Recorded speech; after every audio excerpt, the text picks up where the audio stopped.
আরে বিটকেল ভাই, এই হাতিগুলি কই ছুটলো রে ভাই? হ ভাই, আমি এদের কি দেখতাছি, আন্দোলন করতেছে হাতিগুলিতে। কার বিরুদ্ধে করতেছে? ও আরে বুঝতেছ না, জিন্দাবাদ জিন্দাবাদ হয়ে যাইতাছে, জঙ্গলের গাছপালা সব কমে যাইতাছে। এটা ফরেস্টের এগেনস্টে গিয়ে কমপ্লেন করতেছে এরা।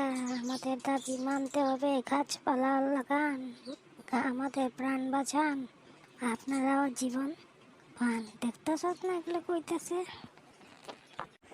হরে ভাই, আমি তো এটাই তো শুনতেছি। আরে ভাই, যে অবস্থা হইছে, পরিবেশের তো দূষণ হইতে হইতে শেষ। এখন একেবারে বন জঙ্গলে একবারে অবস্থা খারাপ হয়ে গেছে।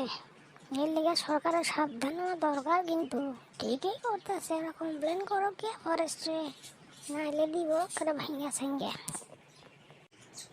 হরে ভাই, ঠিকই কইছস। আর আমগো সাবধান হইতে লাগবো। কি অবস্থা জঙ্গলের জন্তু জানোয়ার যদি টানে টিকা যায়, মানুষ আর বাঁচবো কেমনে? হ্যাঁ তো অ্যাকচুয়ালি খাওয়া দাওয়া কমে গেছে, কি আর ঠিকই আছে। সরকারের এটা পদক্ষেপ লইতে লাগে। পরিবেশ দূষণ এটা কত কিছু কয় বিশ্ব গাছ টাছ লাগাইতে লাগে, কত দিবস আছে মানে সরকারে, কিন্তু কাজের কাজ তো কিচ্ছুই হয় না। তবে হ্যাঁ রে ভাই, আমরা একটা পদক্ষেপ লইতে লাগবো, বুঝছস?